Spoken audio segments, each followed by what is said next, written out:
오늘 함께 나눌 말씀의 제목은 오직 하나님의 영으로입니다. 다 같이 함께 따라 합시다. 오직 하나님의 영으로.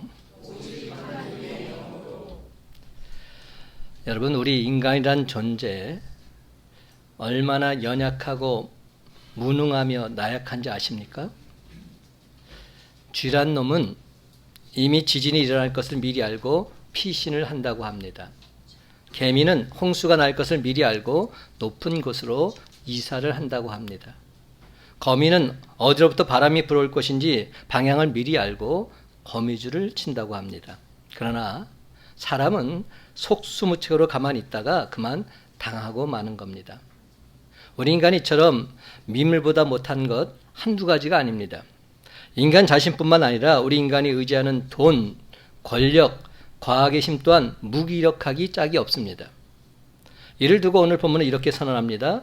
이는 힘으로도 능력으로도 결코 되지 않는다. 이렇게 말합니다. 여기서 힘은 인간의 힘, 조직의 힘, 과학의 힘 등 그 당시의 군사력을 말합니다. 또한 능력은 코아하라고 되어 있는데 육체의 힘, 건강의 힘, 한 인간이 자랑할 만한 물질 등등 환경적인 능력을 말합니다. 우선 먼저 오늘 본문의 배경을 살펴보기를 원합니다. 우리가 너무 잘 아는 말씀이지만 본문의 배경은 잘 모르는 경우가 있더라고요. 이런 내용입니다. 오래전 이스라엘 백성들은 바벨론 포로가 되어서 70년간 무진 고생을 했습니다. 하나님께서는 페르시아 고레스 왕을 통해서 이스라엘 백성들에게 자유와 해방을 선포하도록 합니다. 그리웠던 고국으로 돌아가서 무너진 성전을 수축해도 좋다 엄청난 허락을 받게 된 것입니다. 고레스 왕은 옛날 예루살렘 성전에서 빼앗아왔던 국보들, 성전 기명들 모두 다 되돌려주고 있습니다. 그뿐만이 아닙니다. 성전 재건에 필요한 건축 비용 국고에서 보조해 주겠다 말합니다. 그래서 지도자들과 백성들은 눈물과 감격에 겨워서 성전의 기초를 다지고 있었습니다. 그러나 성전 건축은 내적, 외적 커다란 방해와 장애물에 부딪혀서 14년간이나 중단되고 마는 것입니다.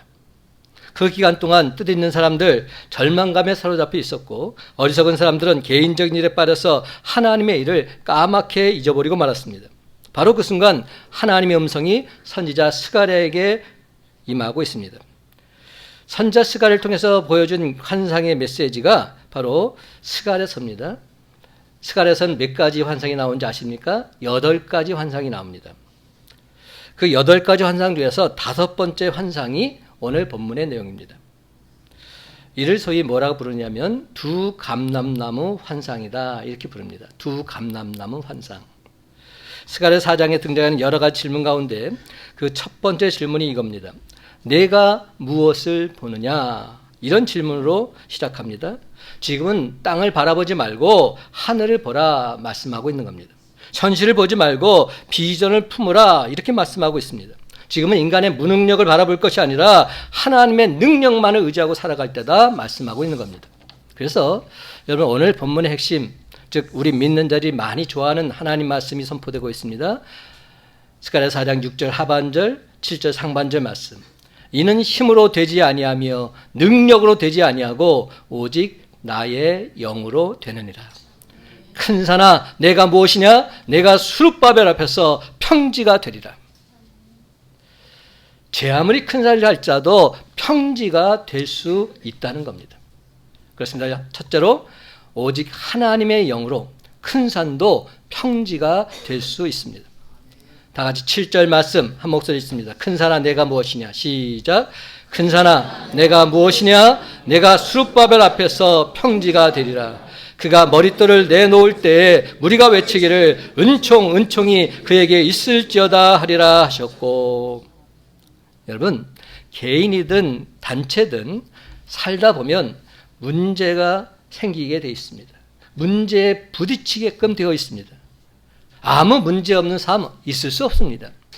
오늘 보면은 이러한 인생의 문제를 산이라 표현합니다. 그리고 아주 큰 문제를 큰 산이라 말하고 있습니다. 이는 도무지 쉽게 해결하기 어려운 커다란 장애물이다 이런 뜻입니다. 그렇다면 여러분 오늘 본문에서 말하고 있는 큰 산 도대체 무엇을 의미하고 있을까요? 포로에서 돌아온 이스라엘 백성들이 흥분해서 힘을 쏟던 성전 건축 공사, 이것이 중단된 상태를 말합니다. 그렇다면 왜 공사가 중단되고 말았을까요? 첫 번째는 외부의 방해 때문이었습니다. 건축에 참여하지 못하게 된 사마리아인들이 유력 인사들에게 뇌물을 주어서 고레스 왕의 대를 이은 페르스 왕 아닥사스다 왕에게 거짓 고소를 하게 됩니다. 어떻게 고소를 할까요? 이렇게 고소합니다. 유대 민족이 왕을 대적하기 위해서 지금 성읍과 성막을 쌓고 있습니다. 그러니 제발 그걸 쌓게 해서는 안 됩니다. 이렇게 거짓 고소를 하게 된 겁니다. 그러자 왕명에 의해서 공사가 중단되고 맙니다. 사마리아인들과 주변 국가들의 반대와 방해, 이는 과연 큰 산이 아닐 수 없습니다. 거짓 고소장, 이는 억울하지만 큰 산인 것만은 분명합니다. 더더구나 지배국의 왕이 거짓 고소장을 보고서 공사를 기뻐할 리가 만무하기 때문에, 그래서 공사 중단 명령을 내리게 된 겁니다. 따라서 이는 큰 산일 수밖에 없습니다. 인간적인 눈으로 보면 모든 길이 막혔습니다. 모든 가능성이 차단된 것입니다. 두 번째는 이런 외적인 방해뿐만 아니라 내적인 장애물이 있었습니다. 이스라엘 백성들이 불신앙 가운데 있다는 겁니다. 처음에는 성전 건축을 하면서 열심히 한마음한뜻이 됐는데 하나님을 믿는 믿음이 점점 더 식어져 갔습니다. 백성들의 불신앙 또한 큰 산이었습니다. 방해에 부딪히자 백성들은 하나님을 잊어버리고 이내 곧 하나님을 향해서 불평을 하기 시작합니다. 원망을 하기 시작합니다. 돈이 있어야 하나님 일을 하지, 힘이 있고 돈 있는 사람들 모두 다 지금 페르시아에 남아있잖아. 우리만 여기 와서 뼈 빠지게 고생하고 있잖아. 정치 경제가 안정돼야 하나님 일을 하지, 별의별 불평 원망을 다 쏟아내고 있습니다. 그래서 너도 나도 개인적인 일, 세속적인 일에만 매달리게 된 겁니다. 하나님은 이러한 백성들의 태도를 불신앙이라 책망하셨으며 하나님께서 주신 복을 다 거두어 가시겠다 말씀하십니다. 그런데 여러분, 이런 불신앙적인 태도를 가지고서는 결단코 큰 산을 넘어설 수가 없습니다. 예수님이 친히 하신 말씀 중에 이런 말씀이 있습니다. 마가복음 11장 23절 말씀, 누구든지 이 산더러 들리어 바다에 던져지라 하며 그 말하는 것이 이루어질 줄 믿고 마음에 의심하지 아니하면 그대로 되리라. 아멘입니다. 그 말하는 것이 이루어질 줄 믿고 마음에 의심하지 아니하면 그대로 된다 말씀하십니다. 여러분, 산을 옮기는 것은 계산기를 두드려 보는 것이 아닙니다. 오직 믿음에 달려있다고 하십니다. 그렇습니다. 여러분, 장애물을 뛰어넘고 큰 문제를 돌파하는 힘은 오직 우리의 믿음에 달려있는 것입니다. 믿음의 사람들에게 있어서 문제는 성공으로 가는 징검다리에 불과할 뿐입니다. 문제도 없고 어려움도 없는 일, 가치 또한 별로 크지 못합니다. 문제가 있다는 것은 그만큼 그 가치 또한 크다는 뜻이 내포되어 있는 겁니다. 큰 산아, 내가 무엇이냐? 내가 수르바벨 앞에서 평지가 되리라. 다시 한번 분명히 말씀드립니다. 여러분, 믿음이 부족한 사람 앞에서는 장애물이던 것이 믿음의 사람 앞에서는 도리어 그것이 사닥다리가 되어진 줄 믿으시기 바랍니다. 믿음의 사람들에게 있어서 큰 산은 단지 성공으로 가는 징검다리에 불과할 뿐입니다. 디딤돌에 불과한 것입니다.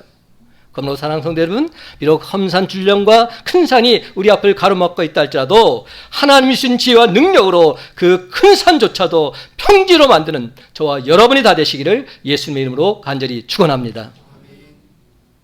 두 번째로, 오직 하나님의 영으로 이 모든 것이 가능하다 말씀합니다. 오직 하나님의 영으로 이 모든 것이 가능합니다. 6절 말씀 다 같이 함께 읽어봅시다. 그가 내게 대답하여 이르시되, 시작. 그가 내게 대답하여 이르되 여호와께서 수르바벨에게 하신 말씀이 이러하니라. 만군의 여호와께서 말씀하시되 이는 힘으로 되지 아니하며 능력으로 되지 아니하고 오직 나의 영으로 되느니라. 아멘. 그런데 여러분, 왜 하나님의 사람들도 세상 사람들과 매 마찬가지로 이 땅을 살아가는 동안 큰 산, 작은 산을 만나게 될까요? 저는 이런 생각 해봤어요. 하나님께서 미리 다 큰 산을 제거해 주시면 좋잖아요. 내가 큰 산에 도착하기 전에 하나님께서 미리 산을 깎아서 평지를 만들어 놓으면 안 되는 것일까요? 내가 필요를 느끼기도 전에 하나님께서 미리 팍팍 부어주시고 밀어주셔서 창고에 쌓아놓고서 그것을 끄집어내서 쓰면 안 되는 것일까요? 여러분, 이스라엘 백성들이 얼마나 힘들고 어렵게 얻은 자유요 해방이었습니까? 얼마나 애타게 그리워했던 성전 건축이었습니까? 그런데 여러분, 왜 그들 앞을 큰 산이 가로막고 나서야만 하는 것일까요? 오늘 본문 전체에서 바로 이 질문에 대답이 되는 핵심 단어 한마디를 뽑아내자면 그것은 바로 오직 나의 영으로입니다. 오직 하나님의 영으로. 그렇습니다. 모든 역사는 내 힘이나 내 능력으로 이루어지는 것이 아니라 오직 하나님의 영으로 이루어지는 것임을 가르쳐 주시기 위해서입니다. 우리는 종종 내 삶이 쉽게 풀어지지 않음을 느끼곤 합니다. 시시때때로 장애물을 경험하곤 합니다. 도무지 견디기 힘든 시련과 역경의 산을 넘어가야 할 때도 있습니다. 그때마다 우리는 어떻게 합니까? 하나님께 엎드려서 간절히 기도합니다. 주님 도와주세요. 주님 제발 피할 길에서 감당케 해주세요. 그러면 하나님께서 우리의 기도를 들어서 응답해 주십니다. 우리에게 힘과 능력과 지혜를 더하여 주십니다. 그리고 마침내 피할 길을 내서 감당하게 해 주십니다. 바로 그때 문득 깨닫는 진리가 있습니다. 아, 이 모든 것은 하나님께서 하셨구나. 여러분, 이것이 바로 믿음이요, 이것이 바로 신앙생활입니다. 가령 우리가 교회를 섬기다 보면 모든 조건이 완벽합니다. 주판을 굴려보면 전혀 안 될 수가 없는 상황입니다. 하나도 안 될 이유가 없습니다. 근데 웬일인지 길이 막힙니다. 일이 꼬입니다. 반대로 합리적으로 생각해보면 이건 도무지 될 수가 없는 상황입니다.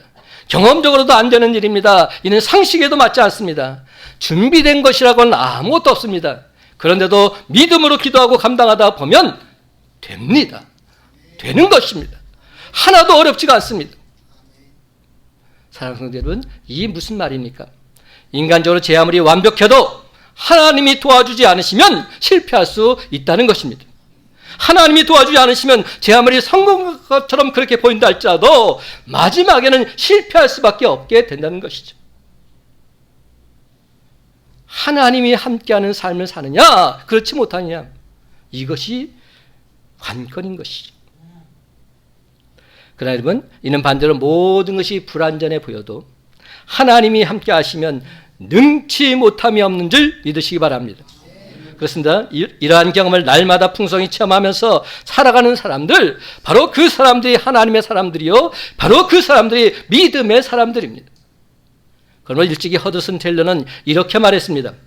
하나님의 일을 하는 사람은 하나님의 방법으로 일하는 것을 배워야 한다. 다시 말씀드립니다. 하나님의 일을 하는 사람은 하나님의 방법으로 일하는 것을 배워야 한다. 그래서 하나님의 가치로 일하는 사람, 그 사람이 하나님의 사람입니다. 하나님의 능력을 덧입고 살아가는 사람, 그 사람이 하나님의 사람입니다. 하나님의 목적을 자신의 목표로 삼고 살아가는 사람, 그 사람이 진정 하나님의 사람인 것이죠. 그런데 여러분, 이 모든 것이 오직 하나님의 영으로 가능한 줄 믿으시기 바랍니다. 사사 중에서 하나님의 영이 가장 많이 함께했던 사람이 삼손 아닙니까? 제가 지난 금요 기도의 시간에도 사사기서에서 하나님의 영이 임했던 사사들을 차례대로 설명하면서 말씀을 드렸습니다. 모든 사사들이 하나님의 영이 임했습니다. 근데 특히 삼손이 더 많이 하나님의 영이 임하는 장면들이 많이 있었습니다. 그는 엄청나게 큰 일을 할 수 있었죠. 주의 영이 함께하니까. 나귀 턱뼈 하나로 훈련된 군사 1,000명을 무찔렀습니다. 그 누구도 삼손을 대적할 자 없었습니다. 그러나 그에게서 주의 영이 떠나게 되자 두 눈이 뽑혀지고 그만 초라한 종이 되어서 맷돌을 돌리는 신세가 되고 만 겁니다. 여러분, 영력을 잃어버린다는 것, 영간의 눈을 상실해버린다는 것, 영감을 잃어버리고 살아간다는 것, 바로 이것이야말로 그리스도인들에게 있어서 얼마나 커다란 불행인지 아십니까? 겉모양만 그리스도인으로 살아가는 모습, 얼마나 불쌍한 불행한 인간의 모습이 아닌지 아십니까? 제 아무리 좋은 새라도 자력이 없으면 바늘 하나 끌어당길 수 없습니다. 반면에 제 아무리 보잘것없는 새라 할지라도 자력을 회복하게 되면 쇠뭉치라도 넉넉히 끌어당기는 힘과 능력이 생기게 되는 겁니다. 그래서 제 아무리 고귀한 사람이라 할지라도 성령님이 떠나시면 무능력하고 무기력해질 수밖에 없습니다. 그러나 제 아무리 연약한 사람이라 할지라도 성령님이 함께 하시면 이 시대를 이끌어가는 능력의 사람이 될 줄 믿으시기 바랍니다. 그렇습니다, 여러분. 저와 여러분 모두 다 성령님이 동행하시기만 하면 진정 세상 역사를 만들어내고 모든 사람들에게 강한 영향력을 미치는 위대한 하나님의 사람이 될 줄로 믿습니다. 오늘 본문에 나오는 환상 두 감람나무는 누구를 말할까요? 두 감람나무는 성령이 함께하는 두 사람을 예표하고 있습니다. 성령이 인도하는 두 사람, 바로 총독 수룹바벨과 대제사장 여호수아를 가리키고 있습니다. 오늘 본문을 좀 더 읽어 내려다 보면 선지자가 하나님께 이렇게 묻습니다. 스가랴 선지자도 알고 싶었던 것 같아요. 두 감람나무는 무엇입니까? 이렇게 묻습니다. 이에 대해서 하나님은 14절에서 이렇게 대답하십니다. 이는 기름 부음 받은 자 둘이니 온 세상의 주 앞에 서 있는 자니라. 기름 부음 받은 자 두 사람이다. 그리고 그 두 사람은 온 세상에서 주 앞에 서 있는 그러한 주의 용사다. 이렇게 말씀하고 있는 겁니다. 사랑하는 성도 여러분, 하나님의 일은 하나님의 사람들이 해야 합니다. 하나님의 역사는 성령의 기름 부으심을 받은 사람들에 의해서 이루어져야 합니다. 그렇습니다. 하나님께서 일하시는 방법은 언제나 성령 충만한 하나님의 사람들을 통해서였습니다. 여러분, 이 지구상에 있는 모든 사람들이 바닷물을 쓰고 또 써도 1cm도 줄어들지 않듯이 이 땅에 있는 모든 사람들이 성령의 능력을 덧입고 쓰고 또 써도 조금도 충분하지 않는 것, 이것이 바로 성령의 능력인 줄 믿으시기 바랍니다. 그러므로 너희가 성령의 충만을 받을지어다. 오직 하나님의 영으로 승리할지어다. 그런데 여러분, 이 말씀과 동일한 말씀이 신약 성경에 등장하고 있습니다. 사도행전 1장 8절 말씀, 오직 성령이 너희에게 임하시면 너희가 권능을 받고 예루살렘과 온 유대와 사마리아 땅끝까지 이르러 내 증인이 되리라. 여러분, 요즘 편리하고 발달된 가전제품들 얼마나 많이 있는지 모릅니다. 근데 아무리 가전제품들이 많다고 해도 정전이 되면, 전류가 흐르지 않으면 아무 소용이 없어요. 여러분 집안 청소를 뭐가 합니까? 청소기가 하는 분들이 대부분 많죠. 제가 몇 년 전에 울산에 있는 딸 집에 갔는데 청소기가 지가 알아서 돌아다니면서 다 청소하더라고요. 그래가지고 참 세상 좋다. 근데 자기가 다 알아서 한다는 거예요. 그냥 딱 놔두면 알아서 다 세팅만 해놓으면 지가 알아서 다 찾아서 청소를 하더라고요. 근데 그 청소기도 전류가 차단이 되면 결국 아무런 기능도 하지 못하는 겁니다. 다 무용지물입니다. 성령의 전류가 흐르지 않을 때 사도 베드로의 모습을 보시기 바랍니다. 시몬 베드로, 그는 자타가 공인하는 예수님의 수제자였습니다. 하지만 그는 예수님을 모른다 3번이나 부인하고 말았습니다. 인간 베드로, 그는 진정 고난이 두려웠습니다. 죽음이 두려웠습니다. 그래서 감히 나서지 못했던 겁니다. 그러니까 도대체 무슨 체면으로 수많은 사람들 앞에서 감히 예수는 주, 예수는 그리스도라 증거하면서 교회를 세워나갈 수 있단 말입니까? 그러나 여러분, 이런 그가 성령을 사모하면서 전심으로 기도할 때 성령의 기름 부으심이 임하고 있습니다. 하나님께서 그에게 성령의 기름을 부어주사 성령 충만함을 체험하게 된 것입니다. 그러자 그는 모든 갈등을 넉넉히 극복할 수 있었습니다. 그에게 늘 항상 성령의 기름 부으심이 흘러넘치자 그는 이제 더 이상 고난이 두렵지 않았습니다. 죽음조차 두렵지 않았습니다. 사도행전 4장 19절은 말합니다. 하나님 앞에서 너희 말을 듣는 것이 하나님의 말씀을 듣는 것보다 옳은가 판단하라. 나는 하나님 말씀을 듣지 않을 수 없노라. 이렇게 선포합니다. 연예서 4장, 사도행전 5장을 보게 되면 이렇게 매맞고 복음 전하는 것 오히려 합당하고 영광스럽다고까지 말하고 있습니다. 그는 매맞고도 기뻐합니다. 죽으면서도 행복하게 죽습니다. 모든 사람들 앞에서 담대히 예수 그리스도를 증거하고 있습니다. 베드로가 이렇게까지 달라진 이유가 과연 무엇입니까? 오직 성령이 너에게 임하시면 너희가 권능을 받고 예루살렘과 온 유대와 사마리아 땅끝까지 이르러 내 증인이 되리라. 그렇습니다. 오직 하나님의 영으로 성령 충만한 자가 될 때 그 어떤 상황도 넉넉히 이기고 승리한 줄 믿으시기 바랍니다. 제가 이 성령에 대한 이야기를 하면서 나비 얘기를 하기도 하고 나방 얘기도 하기도 합니다. 나비와 나방을 보십시오. 똑같이 생겼어요. 별 차이가 없습니다. 겉으로 보기에는 흡사 똑같아 보입니다. 근데 전혀 다릅니다. 나비는 여유가 있는 반면에 나방은 전혀 여유가 없습니다. 나비는 낮에 날아다니지만 나방은 밤에 날아다닙니다. 나는 모습도 나비는 우아하고 아름답지만 나방은 천방지축입니다. 마구 날뜁니다. 왜 그럴까요? 나비는 태양으로부터 힘을 얻어서 날기 때문에 자기 힘이 아니라 태양의 힘으로 날아다닙니다. 반면에 나방은 스스로의 힘으로 퍼덕거리고 날아보지만 별로 힘이 없습니다. 그렇습니다. 태양으로부터 힘을 공급받는 나비는 유연성이 있습니다. 유연성이 있어서 쉽사리 잡히질 않습니다. 유연성을 상실한 나방은 불을 보고도 퍼덕퍼덕 날아가다가 그만 멈추지 못하고 물속에 처박히고 마는 것입니다. 그렇습니다. 여러분, 성령의 사람은 내 힘으로 살아가지 않습니다. 따라서 삶이 아름답습니다. 힘들지 않습니다. 모든 사람들에게 영향력을 미칠 수 있습니다. 그러나 성령의 능력을 모르는 사람 마냥 허우적거려 보지만 아무런 영향력도 힘도 없습니다.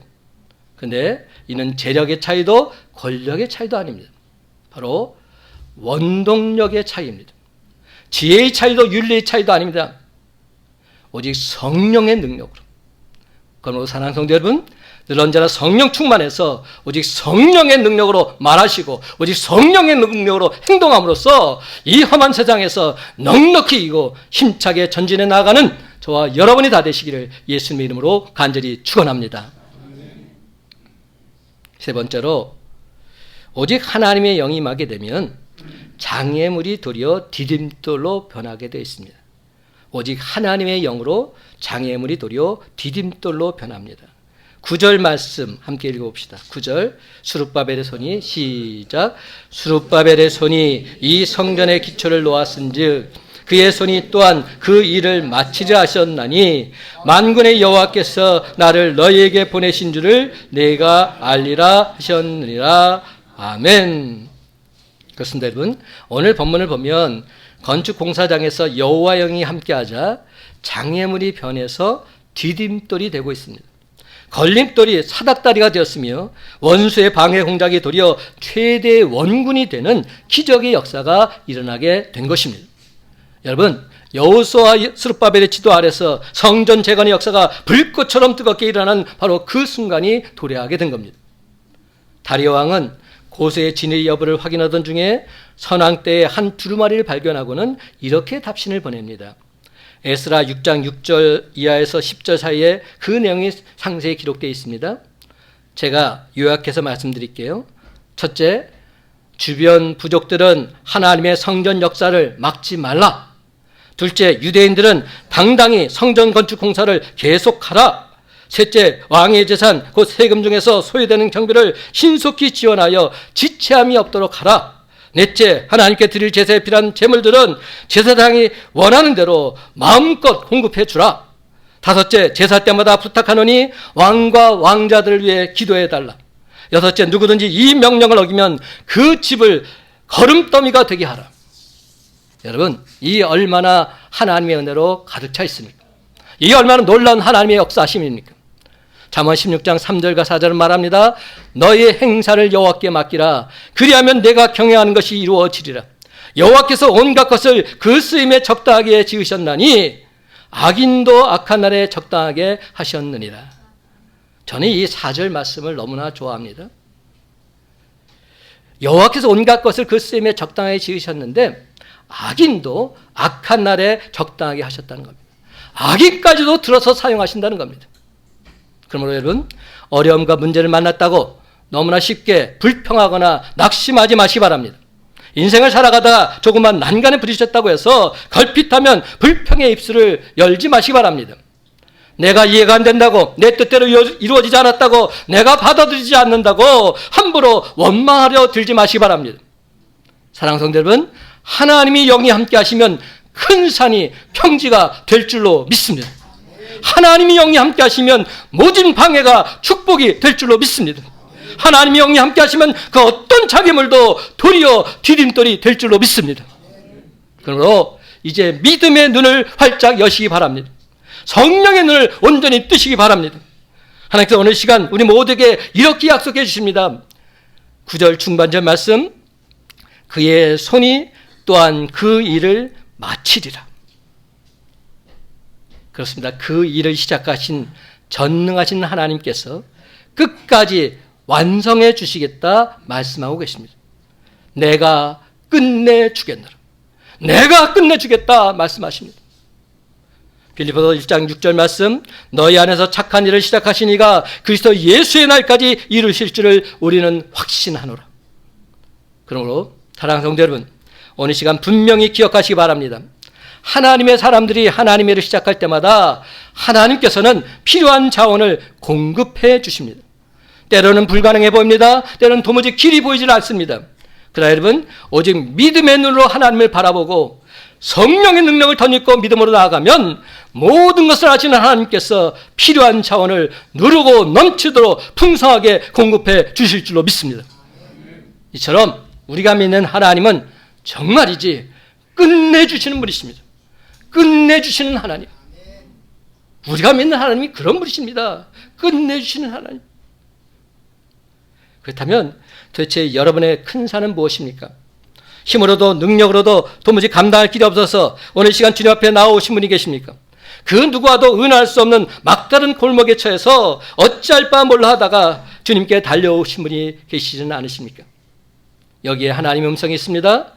오직 하나님의 영으로 큰 산아 내가 진정 큰 빛이신 우리 주님 앞에서 평지가 될지어다. 천지 만물을 창조하시고 지금도 주관하시는 하나님께서 말씀하시면 큰 산이 평지가 될 줄로 믿습니다. 그렇습니다. 여러분, 하나님의 영이 임하시면 그 어떤 것도 능치 못함이 없는 줄로 믿습니다. 성령의 권세와 능력으로 장애물이 디딤돌이 되고 원수가 원군이 되는 축복의 역사가 저와 여러분 앞에 활짝 펼쳐지게 될 줄로 믿습니다. 사랑하는 성도 여러분, 우리 큰빛강성교회는 주님이 원하시는 영광스러운 교회를 이루기 위해서 성경이 보여주는 주님의 교회를 다시금 회복하기 위해서 무던히도 애를 쓰면서 여기까지 달려왔습니다. 그런데 돌아보니까 여전히 아직까지도 실상은 그다지 크게 보이질 않습니다. 별반 차이가 나지는 않습니다. 지금 막 땅속에서 돋아나는 새싹처럼 누군가 짓밟아버리면 꺾어질 것처럼 그렇게 보입니다. 그럼에도 저는 지금 엘리야처럼 손바닥만한 구름에서 거대한 장대비를 보고 있습니다. 보잘것없는 새싹 하나에서 거대한 나무를 보고 있습니다. 그럴진데 은총의 표적을 보이셔서 2024년 큰빛강속교회 표처럼 하나님께서 우리 교회에 은총의 표적을 강권적으로 보여주심으로 2024년이 끝날 때에는 하나님께서 행하신 놀라운 일들 기쁘게 노래하며 간증하게 될 줄로 믿습니다. 여기에 에스겔 선지자를 통해서 우리에게 계신 하나님 말씀이 있습니다. 에스겔서 34장 26절 말씀, 내가 그들에게 복을 내리고 내 산 사방에 복을 내리며 때를 따라 소낙비를 내리되 복된 소낙비를 내리리라. 때를 따라 소낙비를 내리되 복된 소낙비를 내리리라. 그러므로 사랑하는 성도 여러분, 결단코 꿈을 버리지 마시기 바랍니다. 소망을 포기하지 마시기 바랍니다. 그러면 반드시 복된 소낙비가 저와 여러분 모두에게 폭포수처럼 쏟아지게 될 줄로 믿습니다. 여러분, 복음은 복음 자체의 능력이 있습니다. 기독교는 성령의 능력 하나만으로 충분합니다. 경품이나 사은품이 있어야 팔 수 있는 그런 싸구려 진리가 결단코 아니란 말입니다. 로마서 1장 16절 상반절은 말합니다. 내가 복음을 부끄러워하지 아니하노니 이 복음은 모든 민자에게 구원을 주시는 하나님의 능력이 됨이라. 그리고 이제부터는 저와 여러분의 삶 속에서 복음의 능력이 당당히 살아나야 할 줄로 믿습니다. 내가 먼저 복음을 부끄러워하지 않아야 할 줄로 믿습니다. 이 복음은 모든 민자를 구원하는 능력이 있기에 성령의 능력이 나를 통해서 당당히 역사할 수 있도록 이끌어 나가야 할 줄로 믿습니다. 그렇습니다, 여러분. 우리 교우 모두 다 늘 항상 성령 충만해서 오직 성령의 권세한 능력으로 말하고 행동함으로써 사탄 마귀 세력을 넉넉히 이기고 힘차게 전진해 나가는 힘있고 능력 있는 그리스도인이 다 되시길 간절히 바랍니다. 이제 말씀했습니다. 사랑하는 성도 여러분, 오직 하나님의 영으로, 오직 성령의 권세와 능력으로 우리 인생의 모든 문제는 반드시 해결되리를 믿고서 이 험한 세상 담대히 저벅저벅 헤쳐나가시기 바랍니다. 그래서 마침내 이 모든 것은 하나님께서 하셨습니다. 하나님 감사합니다. 큰 산을 평지로 만드사 은총의 표적을 보이신 하나님께 모든 영광, 모든 찬송을 돌리며 살아가는 저와 여러분의 복된 삶이 다 되시기를 예수님의 이름으로 간절히 축원합니다.